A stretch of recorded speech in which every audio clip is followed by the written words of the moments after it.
Hey guys, welcome back to my channel. In today's video, I want to share with you my top 10 newborn must-haves, my essentials for myself and my baby, basically anything we can't get through our day without. If you're new here, welcome. Thank you so much for joining today. If you like this video, make sure to hit that thumbs up. It's super helpful in the algorithm. Hit the subscribe button if you like my content and the notification bell so you're always notified when I put out a new video. So my daughter Aria is currently 5 months old. I don't even think she's considered a newborn anymore, but I still wanted to film this video because there was some things I used in her newborn months of life that actually I never used for my first son, Jace. And different from just what most people are talking about in this videos, like, let's be honest, everybody's always mentioning the kikaroo, the hatch, the Love Every Activity mat. I actually have all these items and love them, but I am trying to include some more unique things that I haven't heard a ton about in this video. And speaking of, leave a comment with something unique that you discovered or that you used for your newborn that you haven't heard people talk about, because I love to do a spin-off video from this one that'll be called like your newborn essentials, things that y'all are suggesting. Maybe I'll even try a few things in the video. So let's jump right in with my first essential. I just recently discovered these and I am in love. It is the Lela organic wool nursing pads. Before, I was using some nursing pads off of Amazon that were highly rated. I used them actually all throughout my first newborn stage with Jace and a few months of my second with Aria, until it got to the point that they started to stink. So no matter how much I was washing them, they had that like old mildewy wet towel scent to them and I could not stand it anymore. It was just getting gross. And so a fellow IG mama named Melanie mentioned these wool nursing pads that don't stink up, and I have them on right now. I'll show you what they look like. They actually last up to 2 weeks before you need to wash them. So if I have them in and I'm leaking and they're a little bit wet, you just set them out and they will dry up on their own with no stink to them anymore. Like, it's incredible. And then after about 2 weeks, they start to feel a little bit like hard in the center where the breast milk is gathering up, and then that's when you would wash them, and you hand wash them. You use lanolin soap. There's like very specific instructions, but I love that it's minimal and I only need the one set of nursing pads. They do suggest to get a second so that when you're like hand washing and letting those dry, you can use your other pair. I just don't feel like I need a second pair. Although they are more expensive, I feel like it's worth it because it lasts so much longer and I don't have to wash them as much. When the pads get wet, they're not cold and clammy like a cotton pair would be. They're actually warm and still comfortable and you could still wear them. The only con about them is that they don't have that like waterproof backing that my Amazon ones have, so that it wouldn't leak through to get my bra wet. Because these are 100% wool, if you're leaking a ton, some of the breast milk will get on my bra. The only time I would care is if it's during the day and I need to go out and I think I'm gonna be leaking, in which then I can take like my waterproof backing one and just add that second layer just in case. But honestly, for me, they're just way more worth it. I wish I discovered them sooner.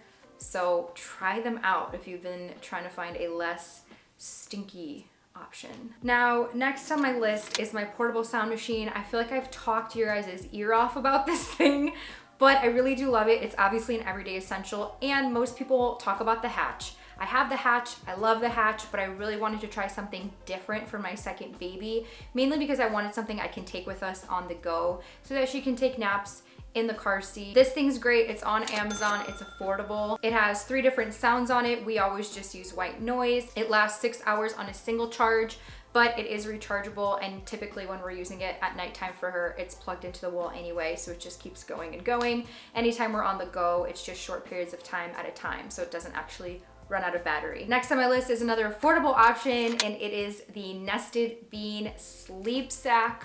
This video is sponsored by Nested Bean. I love Nested Bean. Ever since we used it for Jace when he was a newborn, and it helped us eventually get him to sleep through the night, I knew that was exactly what I wanted to do with Aria as well. When it comes to baby sleep, there are so many different factors involved in improving that, and I think that swaddles or sleep sacks is one of them. So Nested Bean created Zen Sleepwear, which is lightly weighted swaddles, sleep sacks, and PJs for babies 0 to 24 months. So Aria's sleep sack basically has a lightly weighted cuddle pad right on the chest area, and it's just made to extend the gentle pressure of your touch while they sleep. So it helps babies fall asleep faster, get more peaceful rest, and stay asleep longer. When we first brought Aria home from the hospital, she was actually too small to fit into their smallest size yet, but once she finally fit into that nested bean, I was so excited because I knew that that gentle touch on her chest made such a big difference. Before that, I was like draping my arm, and I've shown you all my bassinet for her, but I would drape my arm over and just like hold it onto her chest to help her fall asleep, because her just knowing I'm there comforts her and she feels that weight. But once I had the sleep sack, it actually helped transition her from me needing to touch her all the time and just like keep her calm. So that was a big relief, and I think it helped her sleep just get better and better over time. I love that it has multiple ways that you can put their arms. So if they prefer arms straight down, you can do that. If they prefer the arms up by their ears, you can do that. Also, what's fabulous is once they're ready to start transitioning out of the swaddle, there's a removable zipper for the arms. So you can literally just take one off and have the arm out while the other one is still in. And once they're ready to transition both arms out, you can take both arms out. So currently, Aria was at the point where she had one arm out, one arm in. But now that she's going through her 4-month sleep regression and also was sick this week, I ended up putting both arms back in. So we're very close to transitioning her out of it, but not quite there yet. Another great feature, it has the 2-way zippers, so you can just unzip them from the bottom, especially when you're doing like diaper changes at night. That's super easy and quick. And I do want to tell you about a brand new product Nested Bean it just came out with. It's called the Zen Neo, and this is only for 0 to 4 months. So unfortunately, I wasn't able to try this out on Aria. This one actually comes in the 2-pack, so you always have the backup option. And it has the cuddle pad, but it is a single flap that distributes evenly across the chest. And it has a hidden self-fastener that easily secures in the back in one swift motion. And again, it also has that 2-way zipper that I love. So I think Nested Bean is a really affordable option for swaddles. Definitely something that is a daily necessity for us. And if you guys are interested and want a little bit more of a discount, you can use my code Nicole15 for 15% off any full priced item at nestedbean.com. I will leave all the links in the description. Okay, number 4 on my list. Now, I know that we all love the cute aesthetic pacifiers. You see them in the Instagram pictures and you think, wow, that is so cute. I can't wait to have a cute little binky for my kid to suck on. And then you have your kid and they don't suck on the cute aesthetic binky. All right, so you're a little bit worried about what your photos are gonna look like when you buy the other binky that has some cartoonish pictures on it and some wonky colors and they're glow in the dark. But you know what? I'm gonna take function over aesthetics any day, and all of that to say the man pacifier was the pacifier for Aria. Now, I think the reason why both her and Jace did not care for those big aesthetic ones is because, one, the nipple on it seems really big for their tiny little mouths, at least for my babies, and also the actual, I don't even know what it's called, but the thing that the nipple's connected to is flat. Like, it's a flat surface. It doesn't round out around their mouth to help them suck it on and keep it on. And of course, no shade to anyone that's using those pacifiers. I think that's great if your baby actually takes it, but it didn't happen for us. So I love the MAM ones because the nipples are a little bit flatter, a little bit of a different shape that I think a lot of newborns prefer. And the other piece that I don't know the name of, it like curves around the baby's mouth. And so it kind of helps them actually like keep that section on. The ones I have are also glow in the dark. It's fantastic at nighttime when you need to find that pacifier and just stick it in your kid's mouth. And also, like, when Aria gets a little bit older and her arms are free, she'll be able to find it as well. So yeah, that's my rant on aesthetic pacifiers. Let me know in the comments if you feel me on that. Number 5 is a good nose sucker. What do you call these things? This is actually not a good one, so don't get this. Let me explain to you my journey of nose suckers. So first of all, Aria has been experiencing nose sucking since the day she was born, okay? She had the thing where she had like amniotic fluid still in her lungs after she was born. So we were already on day 1 suctioning out the fluid from her mouth and then like from her nose because it caused some congestion. And she actually has a really small nose with small skinny little nostrils. It was just always getting stuck up there. So we were using this suction right away, this blue one, because it was all I had. And honestly, it's kind of crappy. The sucker part is like really skinny, so it doesn't actually block the air and it doesn't suction very well. I also thought it was gross, like just picturing how much gunk is probably in here and I can't like properly clean it because this doesn't come apart. It's just all one piece. Then I thought to myself, oh, I'm gonna try the nose Frida because everyone's talking about it. Everyone raves about it. So yeah, unpopular opinion, I didn't really like it.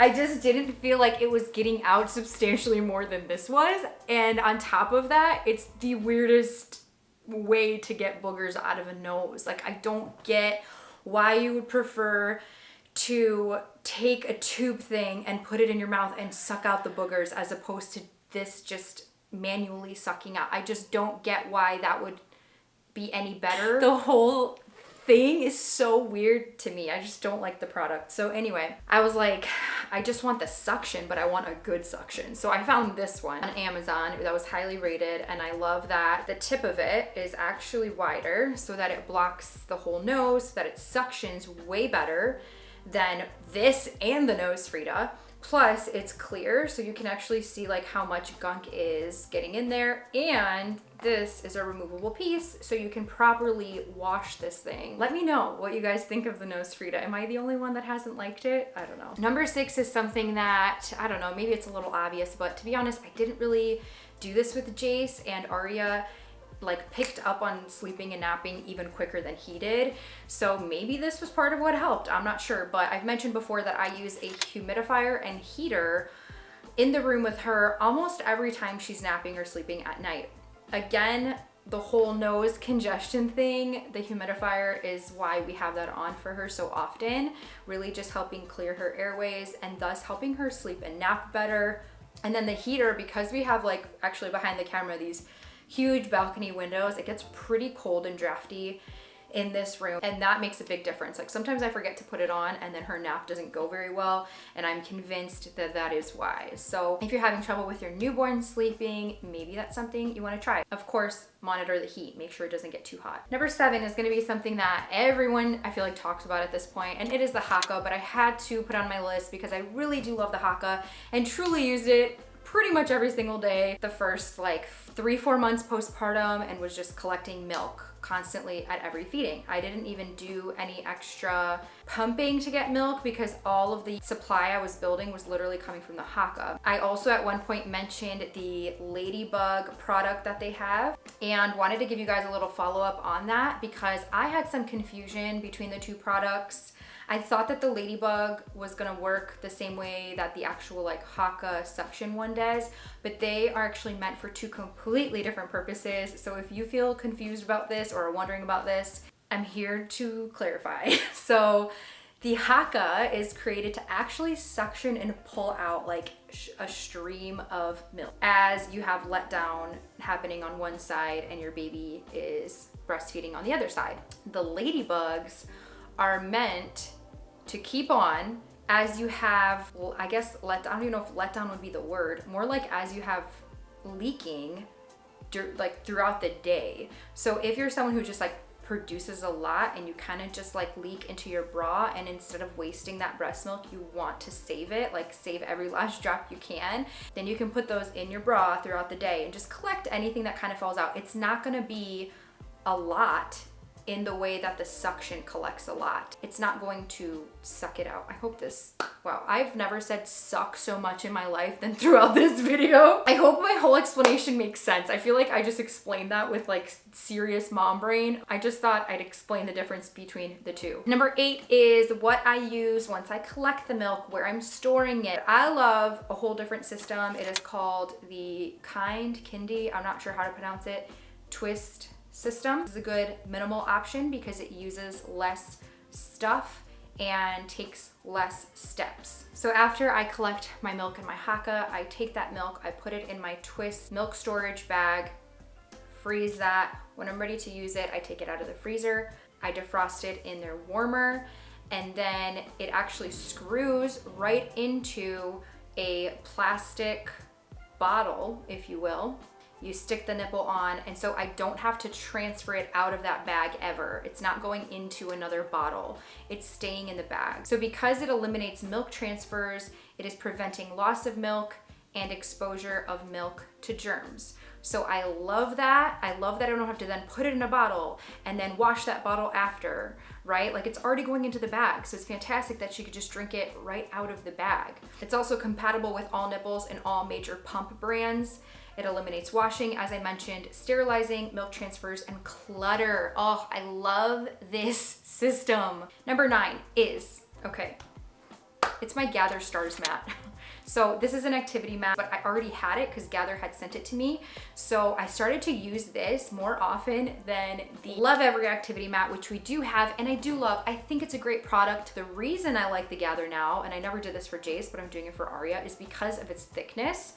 It has way more cushion. And once Aria got to the point that she was turning over and moving, she, you know, when they first turn over, like they can't really control their head. So they're like kind of banging their head like on the floor. And that Love Every Activity mat it's just a regular layer of fabric. And although it was still on the rug, it just doesn't provide as much cushion. So that's why I started to put her on our Stars Gathre mat. And I don't even know if they still sell this version. They probably have something similar. It is still kind of expensive. And that's why I'm saying, I don't really think you need to spend that much money. There's probably cushiony squares like that on Amazon. And for sure what I know Amazon has is those cute wood play gyms. So like the little triangle piece that goes over them, you can hang little things from it. I saw some that are like as low as $37. And if you just get that because you want the cute look of that and they can play with it, and then a separate mat or just put your kid on a blanket, like that is enough for a newborn.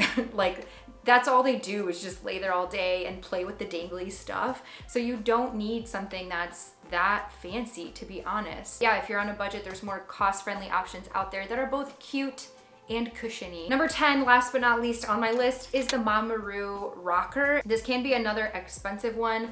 However, we bought it secondhand because we weren't about to pay full price for this. Okay, so we usually just do a regular rock, but it has different rocking options here. And then this is a bit of a sound machine. We don't really use that feature too much. We mainly just use this to rock her, and she likes it. And here's the piece that was supposed to have the mobile that's totally broken off, but it's all good. She doesn't even care. So I would suggest checking OfferUp, Facebook Marketplace, or even asking around, seeing if any friends has one, because your kid might not actually like it. So you might not want to buy one if you don't know if they like it. So maybe test it out from a friend. I say that because Jace didn't like this as a baby. He didn't care for it, and we were actually gonna get rid of it, and then we're like, let's just try it out for Aria, see if she likes it. And thank God we kept it because she loves this thing. She will chill in it. It is super convenient to put her in there and just let her rock. And if you saw my last vlog, which was 24 hours with a newborn and toddler, I'll link it right up here. I kind of explain how I manage their schedules and naps simultaneously, and part of my new process is basically putting her in the mamaroo and allowing that to do the rocking for her. Since I can't really do it because I'm dealing with Jace, it basically kind of lulls her and gets her tired, gets her drowsy. And once she's like drowsy, almost asleep, or asleep, I pick her up out of it and I transfer her quickly to the bassinet and then like go tend to Jace. So that has been like a serious lifesaver, just making the day go smoother. Again, I'll put the link below for this, but I highly do suggest to try to find a used one or borrow one from a friend. All right, those are my top 10 newborn essentials, things that I use daily, things that have gotten me through the first 4 months of life postpartum. If you enjoyed this video and it was helpful, please make sure to give it a big fat thumbs up and follow me over on Instagram at Nicole Lela Green. I love you all very much, and I will see you in my next video. Oh, my feet are asleep. Ow.